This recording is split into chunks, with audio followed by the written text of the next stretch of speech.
I mean, let's be real.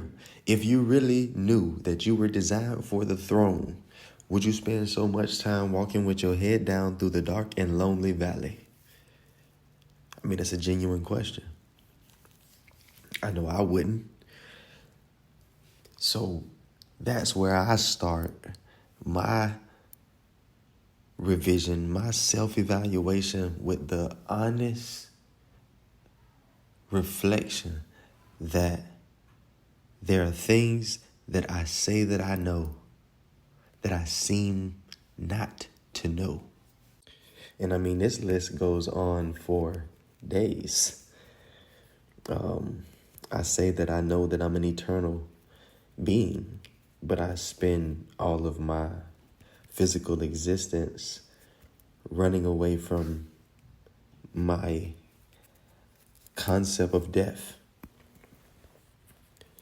I say that I know that I'm connected to the divine, but I'm constantly looking for the demonic attacks and entertaining the idea of visible and non-visible entities that have set themselves up in opposition against me that may actually win. I say that I know that I'm more than a conqueror, but I every day fear defeat and failure. I say that I know that I'm predestined for greatness, but I wake up daily and try to create it through my actions and my internal laws that I hold myself to until they're no longer convenient and I can shift them a little bit. The only law worse than the United States judicial systems is the law that we create from the ego that gives us the illusion of structure. It's actually utter chaos. It's actually no hold bars. It's actually the purge type energy, in desperation, all things become an option. That's what desperation is by definition. What used to restrain me is no longer there, so I'm now capable of doing things that were once beyond me. So I probably never would have hurt Brody if I hadn't got desperate to obtain something that I thought was on the other side of causing harm to him or her or whatever the case may be. Had I not thought that the answer to my issue was to cause an issue for another, we might be able to see what peace looked like. We might be able to eventually come together in a great awakening that would cause this kingdom to look like that kingdom. See, it's crazy that we spend all this time talking about how bad it's getting and how the bad times are an indication of the good times that are on the way. See, the Christian says that the chaos in the world, the tension, the falling away, or whatever you want to call it, whatever they call it, because I genuinely don't remember, and I don't want to sound condescending because I don't remember. But the falling away of the people, the rejection of the truth of Jesus Christ is all a picture of the wars, the fathers against the sons, the mothers against the daughters, and you know the poem. But these are to the religious indications that the end is approaching. But in that same book, it speaks of a time to come where there is a great awakening and there is a time indicated that all will acknowledge the truth of Christ within them and the awareness of all being extensions of I am, being created from I am, created as I am, to be I am. So I am. I'm just talking. But real talk, I mean, it's no deeper than that. I am who I am because I was created by I am as an extension of I am. So when I come to you and tell you that I am, understand that it's not my ego speaking. Understand that it's not me thinking more highly of myself than I ought to. Understand this isn't me trying to soak in the glory of the utmost. This isn't me telling you that I believe that I'm the all. But if I was created by I am, then what could I have been created as? Show me another instance where I am created something that was not an expression of I am.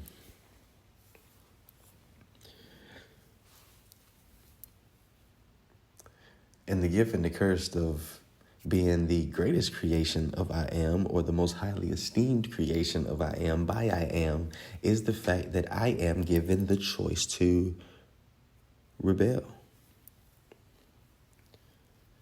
So though the lilies show up for their job every day, though the clouds have perfect attendance on the days that they are called, though the rock, the water, the mountain has never missed a day in attendance, one moment of my attentive presence means more to all my creator and the creator of all things and everyone. But one moment of my attention means more to all than all things ever could, because my attention is voluntary. I could literally spend my entire life spinning illusion after illusion, going in circle after circle,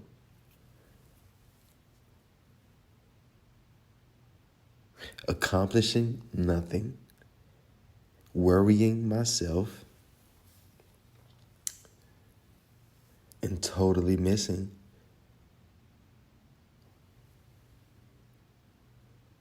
the experience of the garden that's my inheritance.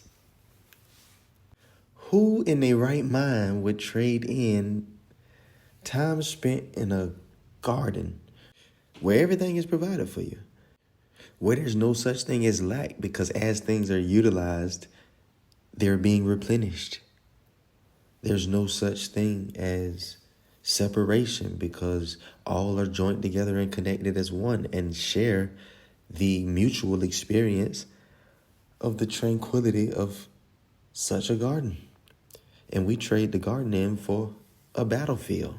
We trade roses for AKs with no bullets, like straight illusionary bullets. Like we're on an illusionary battlefield fighting illusionary enemies with an illusionary gun loaded with illusionary ammunition, taking illusionary shots, getting illusionary outcomes, playing an illusionary game. Straight Call of Duty, no controller, no console, blank screen, just making it up as we go. And it's hard to see it that way, because it seems so real to us, because everything that we create inside of our head seems real to us, because it is, in a sense, to us. But it doesn't make it true. It doesn't make it factual. It doesn't make it something that is actually occurring. You grow to a space where you're able to differentiate between I feel like and this is. You know, I mean, like so many people start so many complaints with I don't know, I just feel like Well, you feel the way you feel because you're thinking the way you're thinking about what it is that you're feeling that way about. So it's not really important to discuss the way you feel about something. It seems to be more advantageous for you to become aware of a new or a higher perspective or something beyond perspective, and just embrace a truth, a universal principle that covers what it is that you're struggling with, because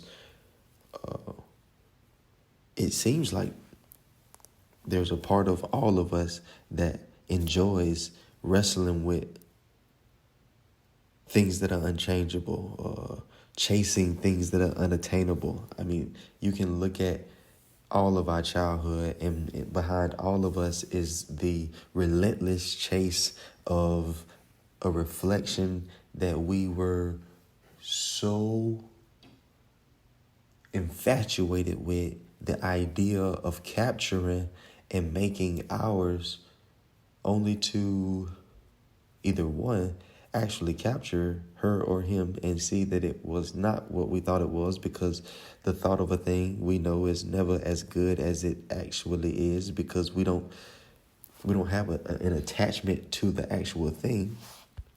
Because we don't have an attachment to the actual thing, we have an attachment to the thoughts about the thing that we've been living with for the extension of time that we've been trying to pursue it.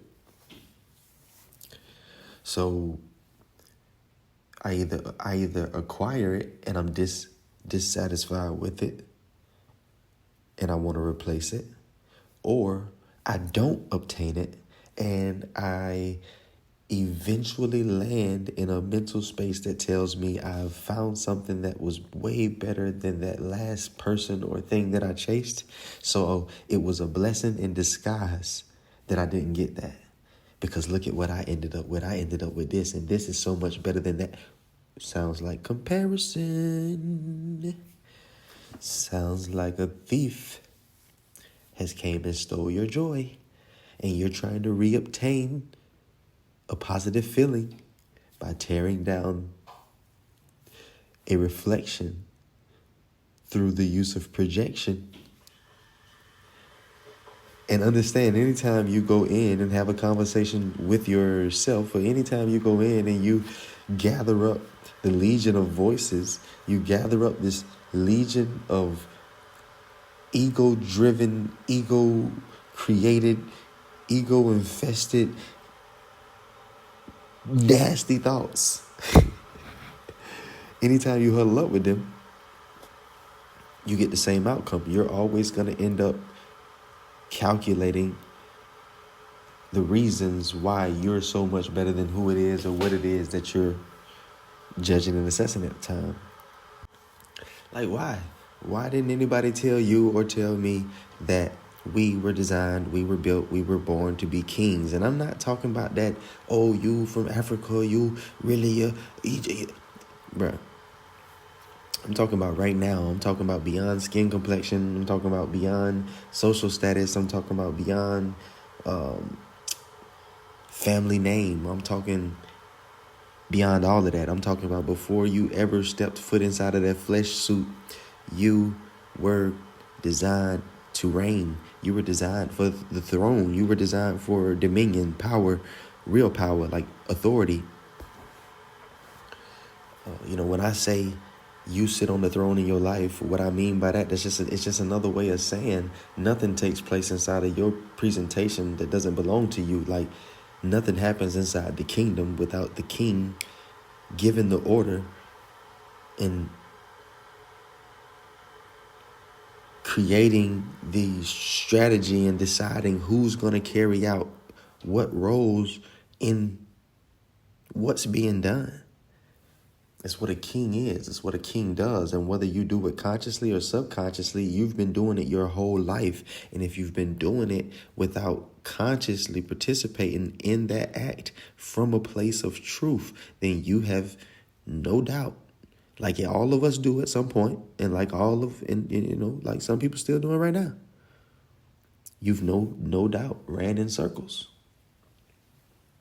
Like if we don't see our full selves, the person that we do the biggest disservice is ourself. If we don't see the full picture, if we refuse to turn away from the judgment of our reflections and see that our reflections are giving back to us the pictures of the unwanted parts of our presentation, if we allow our reflections to expose where the ego still reigns and dominates in our kingdom, then we can make real change. Then we can go in with our revision hat, and we can go in from this truthful, honest place with ourselves and create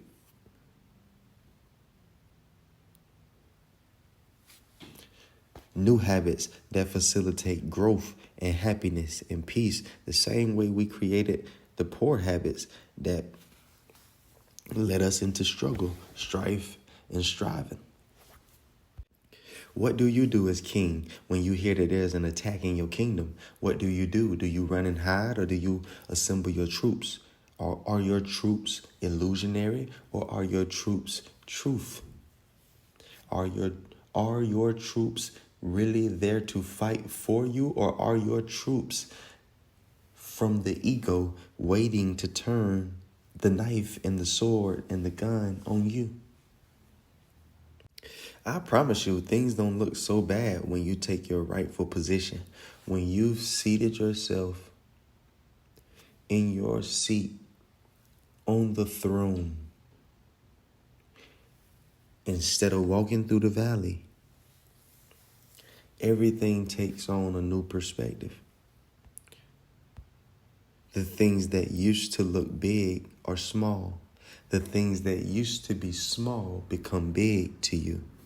Not because they've changed in size, but because you've repositioned yourself.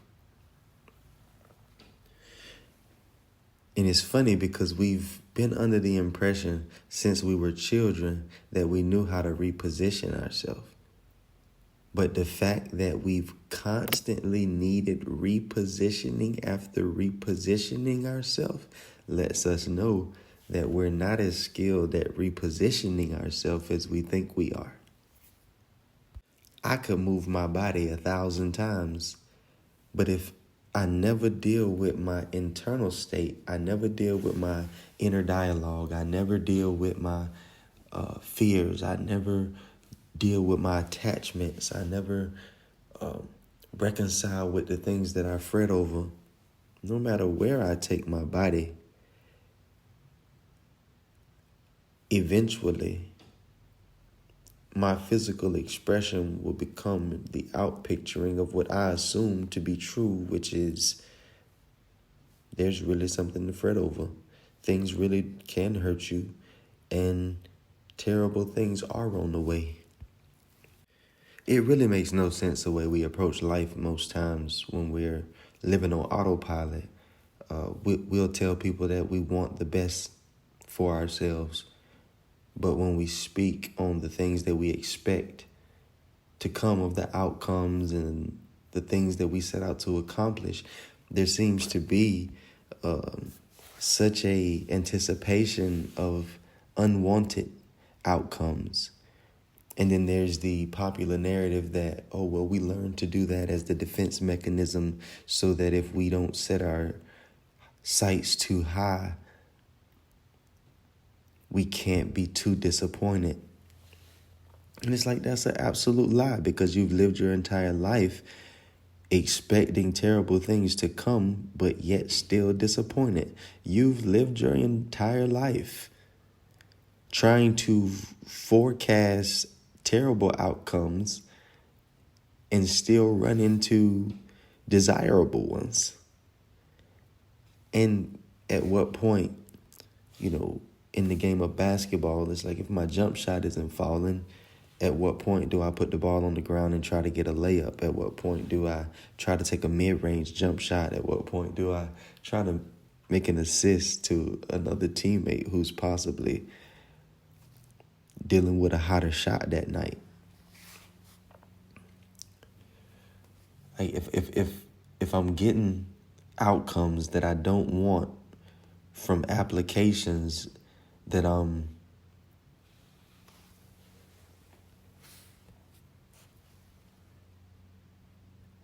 ceaselessly utilizing, then I should be equipped with everything that I need to know that there's a need for a change, an adjustment, a renewal of mind, because the way I'm handling things is leading me to outcomes that are not favorable.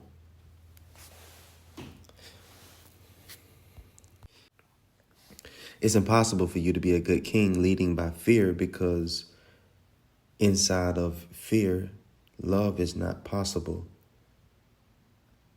And it really takes love to even consider another person. So until I get out of the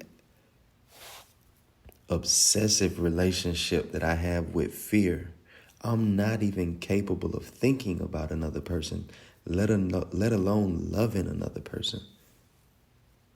So this idea of myself that I have, that I do right by the people that I know, even as I live under the perpetual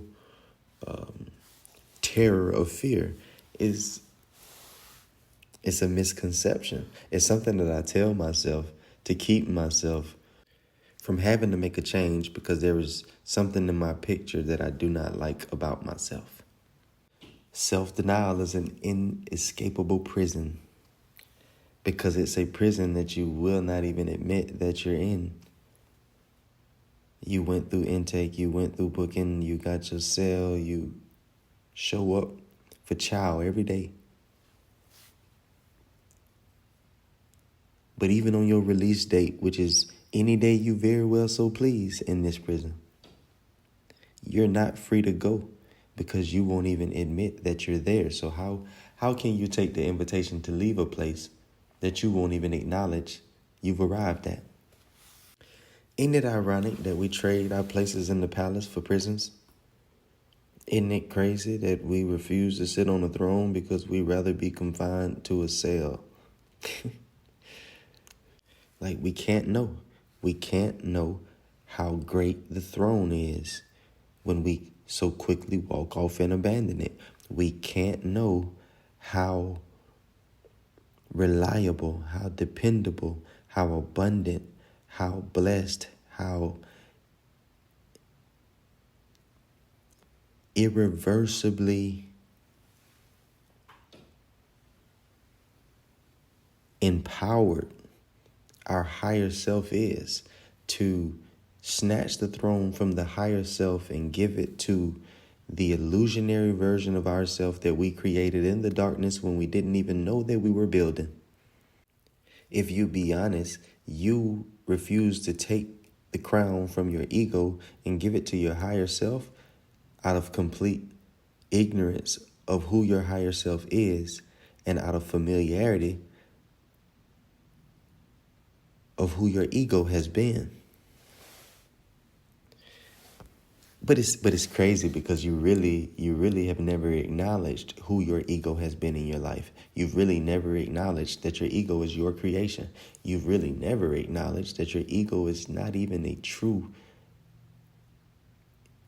creation. It's not even something that really exists. You've never acknowledged that your ego has been completely wrong every time it has spoken, because before you could go and check it for being wrong, it had repositioned itself and refashioned itself, put a whole new mask on, created a whole new presentation, and said that this was what it was saying the whole time. You misunderstood it.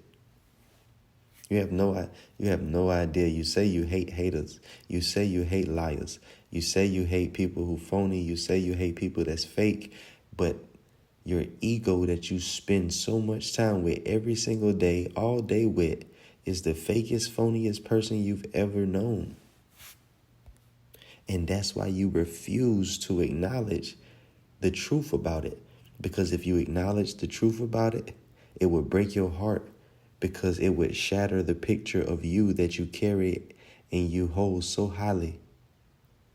It would shatter the version of you that you use to judge and critique other people when they make a mistake. Whether you are willing to admit it or not, Your fear in the removal of the ego comes from your belief that if you remove the ego, you'll be losing a part of yourself, or you'll be losing who you are. And it's the complete opposite. If you crucify the ego, you disconnect of all the illusions, all the low ideas of who you thought you were. And once you've reconciled with the truth of who you are, you'll no longer carry out the acts that you carried out that led you to see yourself as falling short of who you wanted to be and who you thought you were. Because you only carried out those acts. If you hadn't saw yourself to be who you saw yourself to be, you wouldn't have did what you did. So simple. But it'll fly right over your head if you're not equipped to hear it. If you're not able to accept the truth that you are in absolute control of everything that you've done. Nothing was done to you. They didn't make you mad. You got upset. They didn't piss you off. You were already irritated when you got there, and you started nitpicking little stuff that was happening in the room, and you didn't like something that nobody did anything to you. Nobody made you do anything. You chose to do the very thing that you suffered from, and then you blamed somebody else to extend your suffering under the impression that it was relief.